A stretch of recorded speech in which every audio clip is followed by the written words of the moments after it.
You have got to be kidding me. Oh, okay.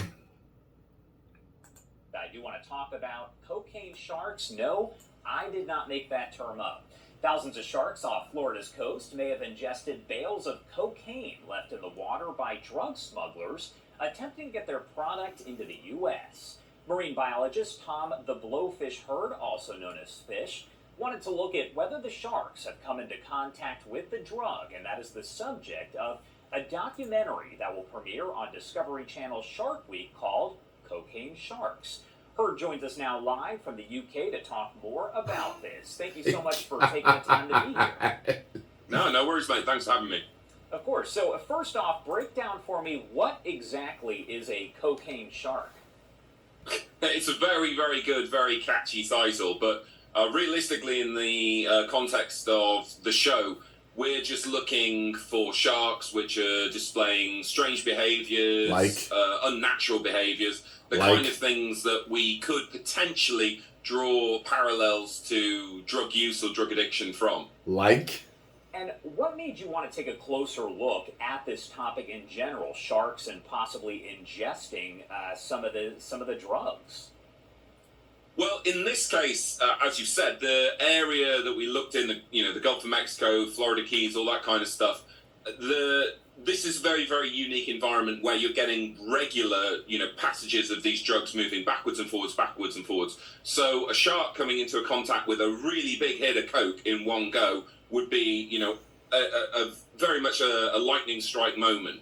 But the reality of the situation is, while that may be a 1 in 100 occurrence, the amount of drugs that we take, legal and illegal, so if it's paracetamol, if it's aspirins, all the way up to antidepressants, contraception, and then our own illegal drugs, cocaine, methamphetamine, all that kind of stuff, it goes through us, it goes through our wastewater systems and works its way back down into the seas. So while we may have been looking at the very top of this mountain, which of course is a very, very small little bit, there's actually a much wider base of the effects of pharmaceuticals getting into the ocean, affecting ocean food chains, ecosystems, and eventually coming back round to us in the fish that we eat.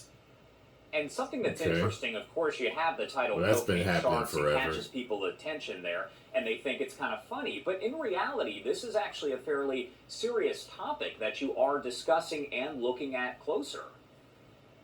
Absolutely.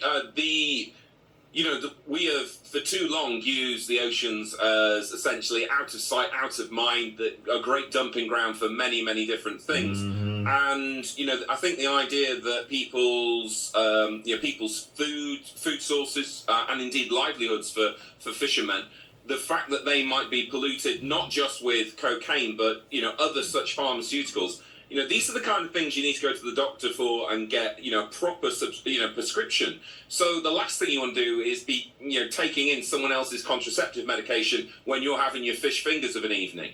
So we need to really think about how our pharmaceutical use, legal and illegal, is affecting the ocean ecosystems. We call them fish sticks over here. Lightning strike event of a shark going crazy on a big bale of cocaine. It's just a great way of getting people to look into an area of conservation that really hasn't been touched. What about how you were able to simulate, I guess, or attempt to simulate how a shark would react or act in general if they were to ingest cocaine? Tell me a little bit about that. I've done a lot of study of the effects of behavior on fish, when they're being in contact with things like heavy metals, chemicals, that kind of thing. And the one thing that is clear across the board is every fish can be affected in a completely unique way by exactly the same thing. So when it came to trying to get the effect of a simulated cocaine shark, we had to make some assumptions. We had to decide, okay, we're going to assume that cocaine is going to fire off the brain in the shark. So what can we do that would replicate that? Well, in a shark, the large majority of their brain is dedicated to taste, it's dedicated to scent. And so we thought, right, let's fire off all those neurons, let's get the dopamine going. And in doing that, we dumped into the water very, very highly concentrated fish meal that would quickly dissolve. And essentially, it would be the same as you being hungry all day and then end of the day walking into the kitchen and getting a big waft of roast potatoes and gravy. You are going to start salivating. You're going to start kicking off. So that's what we did. Why do you think this topic overall is of interest to people out there? As you mentioned, folks are eating fish and things of that nature. Why is this so important for people to pay attention to? I think it's important because on its top level, as is often the way in life, the idea of cocaine sharks, that's quite, it's a sexy idea. It's a movie, it's a show, it's something. It's Tony Montana, Scarface, all that kind of jazz. But as I've said, it isn't just this cocaine. In fact, cocaine might be one of the more limited chemicals that they're coming into contact with. We know that there are dangerous levels of mercury in some of our fish, huge levels of caffeine in the oceans. We're turning the seas, especially our coastal seas, into basically a chemical waste dump. And then I don't think anyone would really want to be eating a fish that swam through chemical waste. So we need to wake up to this, because there's one thing is us ingesting these animals. It's another thing considering the effects that they will have on our ocean ecosystems, which at the end of the day, whether you like it or not, if we don't have a healthy ocean, we cannot survive as a species. Whether you eat fish, live by the coast, doesn't matter. It's the seas that keep this planet going, and we need to look after them.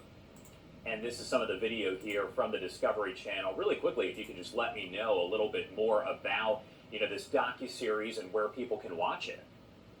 Well, it's going out on Shark Week. I believe it's going out on Wednesday. I'm not 100% sure of the time difference from you guys to us, but you can't miss the title, Cocaine Sharks. Check it out. I'm also very lucky to be involved in another one of the Shark Week specials. My good friend Michelle Jewell, who's an absolute queen of sharks, she's doing a show called Great White Fight Club. I will be on that. And even if you fancy an extra little slice of blowfish, you can check out my own show, Ocean Wonders, on EarthX TV, and that is running on, I believe, the streaming services again over there. But Ocean Wonders, check it out. This is All right, nuts. Tom the Blowfish, or Fish Herd, thank you so much for taking the time to join us. Anything else you want to add before I let you go? I don't think so. I don't have any witty remarks to end on. So, take care now. Bye-bye then. Have a good one. All right, thank you so much. I appreciate you taking the time to be here. Cheers, buddy. I don't know what to say. I guess it's plausible that they're doing that. Throwing it overboard, maybe even stashing it in waterlocked packages, and just a shark coming along, drudging its way along, just I want to know what the specific behavior would be. Because that damn bear died, right? In real life, it died. Like, the movie was just a big, giant parody of the whole thing that happened. As y'all know, I didn't find it that funny. But I could see people finding it funny. Like, I get why they found it funny. Well, I'll tell you this. I saw something the other day where someone was on the beach. Shark was just right up with the people, swimming right on through. Let me tell you something. I go into the water where the water comes up to the bottom of my kneecap. That's it. After I saw that man get taken out over there, I forgot where he was. Nope. I think Bill Burr even made a joke where he had said something like all the shark attacks happen in shallow water. It's like, yeah, that's where the people are. Oh, Lord. Watch out, y'all. Post comments down below. Let me know if you know any more about this. And now I'm going to have to look for cocaine sharks. 10 million subscribers. Woo.